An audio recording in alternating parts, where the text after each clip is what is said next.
What's good, YouTube and Twitch? We're live to both with a Banlist discussion because no sooner than April 2nd is creeping up on us oh so fast. So we'll go through a lot of the current format and what people want to see hit / my own opinions on it. I've bounced my mind off of chats here for a bit, and we have quite a few things we have been thinking of with the list. The first one is that good old triangle of the Phantom Knights rank up magic launch, Rusty Bardish being very powerful in the game, and Azathoth, and which one they might hit. Azathoth stops you from playing Yu-Gi-Oh! In a lot of senses, but it's being abused on the opponent's turn thanks to this rank up magic. So I think, in my personal opinion, the proper hit is the rank up magic, because even if Azathoth is the one going out here, we have future implications and problems of rank ups on your opponent's turn, stopping them from playing. With DDD Kali King here able to be summoned by it, and Pendulums, it's a huge problem moving forward. And I really think that, you know, this is a small hit to Orcus as they play now, and Orcus also gets a huge boost in our next core set, Dane. So I really would like to see this banned.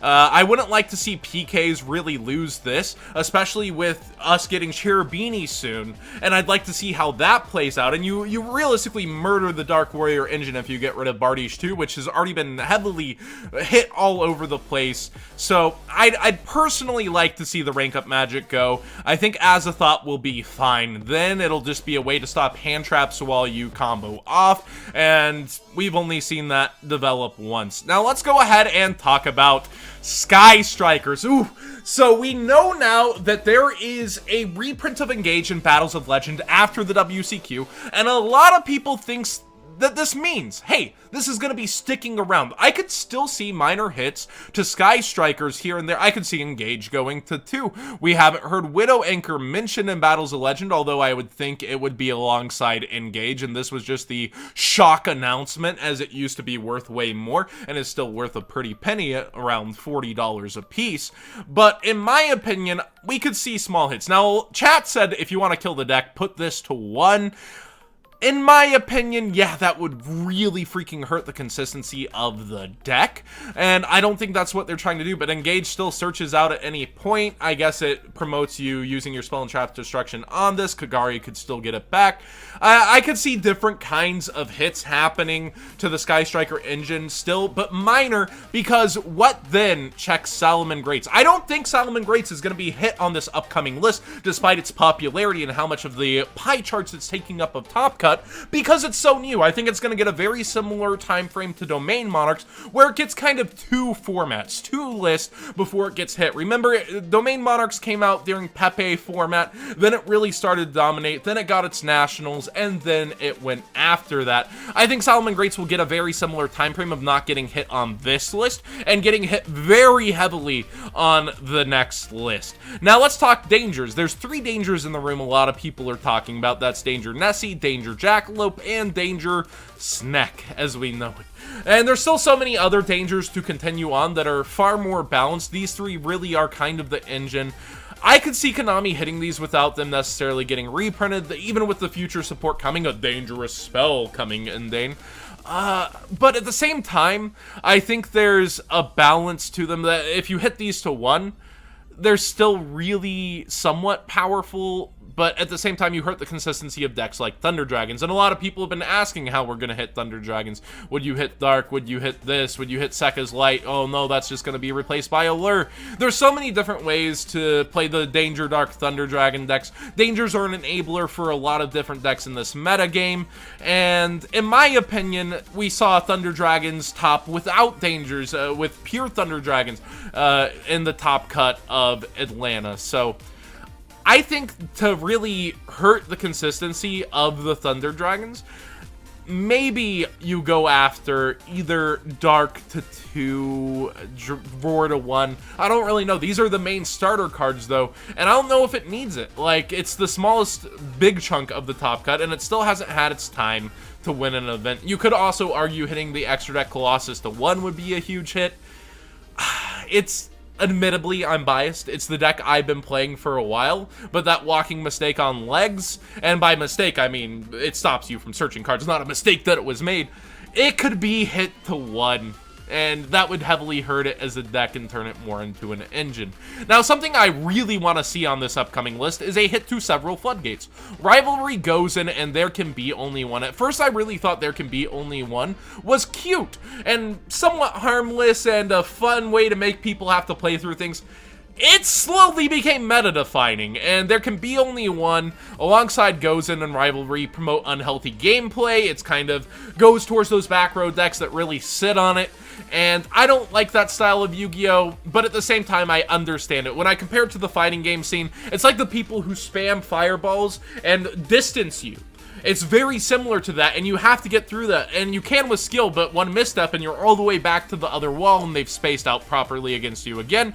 That's what floodgates feel like. You don't get to mash your buttons, and I respect the fireball spam playstyle because once you get like the distance close on you, it's so hard to play. Once your floodgate is gone, they're going in on you basically. And also on that note, with wanting to see these to 1 also, I'd like to see HARPIE'S Feather Duster here in the TCG. The OCG most recently got Raigeki to go along with the good old HARPIE'S Feather Duster, and there's also discussions on Heavy Storm. Well, Heavy Storm can pop your own cards, which can be advantageous in certain decks, such as Sky Striker, which is why I think actually HARPIE'S is more healthy, even though decks like Guru Control, Altergeist, etc. want to protect their own back row and destroy the opponents. I still think HARPIE'S Feather Duster would be healthier, and also to maybe help combat this, I could see Solemn Judgment going to 2 or maybe even 3. A little bit biased once again, but seeing that at multiples and a card like Red Reboot running around, it wouldn't be the most unhealthy thing to see Judgment go to multiples with its high cost and everything. Now, the demanded joke here, is Konami scared of there being 2 dads for a certain reason? Dad's still at 1 with those Monarch stats in 2019. I think Dark Arms should be password is. Similarly to Book of Moon, I definitely think Book of Moon should just be peeled off the list.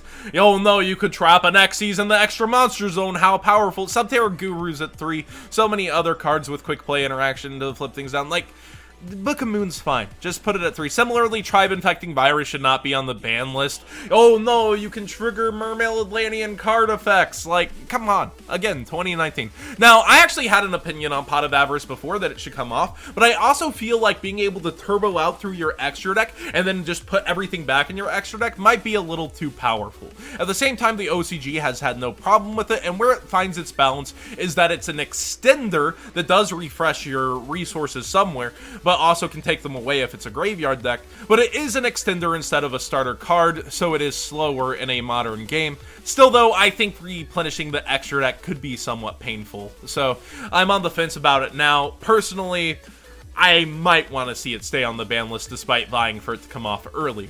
The E-Dragons. Oof, oh yes, the Dragon Rulers. I would like to actually see some of these come off if you did ban Dark Matter Dragon as in the OCG. Right now, I don't think Dark Matter's the biggest problem for the TCG, but I don't think it can exist or coexist with these. I know a lot of fans want to see these come back, and a bunch of people are still terrorized and fearful of these, but at 1 each, if you took away Dark Matter, I'd really like to see how it would mix in. Like, I used to play this in Infernoids, back when Infernoids were really bad and it was a crutch the deck could lie on. Now, where would it take Infernoids in the current format? Probably not bust them in, but it'd be cool to see the play.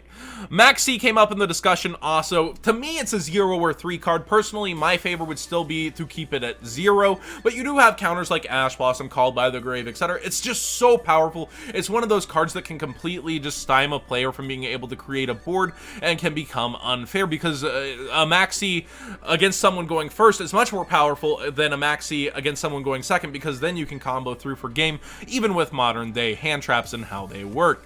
I think with our good old Astrograph band, we could see Double Iris come back, at least to 1. At least to 1. And why I say that is, you still have to play the cards you wouldn't want to draw off with it, and I think it finds balance. Even with Pendulums getting stronger here in April with the Spellcaster Structure deck, I'd like to kind of see this at 1 and see it fit in. It feels like it got banned for Astrograph, and now we could see it back.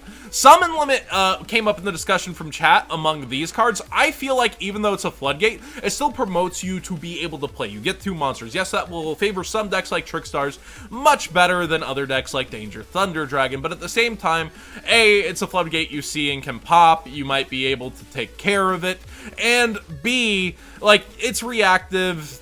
I feel like you still get to play a little bit and set up a little bit, but it can also just turn off an entire turn. There's a reason why it's side decked more than main deck though, and that's, you know, these can end up there too, but a lot of the time these end up main deck versus this seeing more side deck play. And the final kind of note here is Saryuja. I know probably a lot of you guys have been waiting for this to come up here.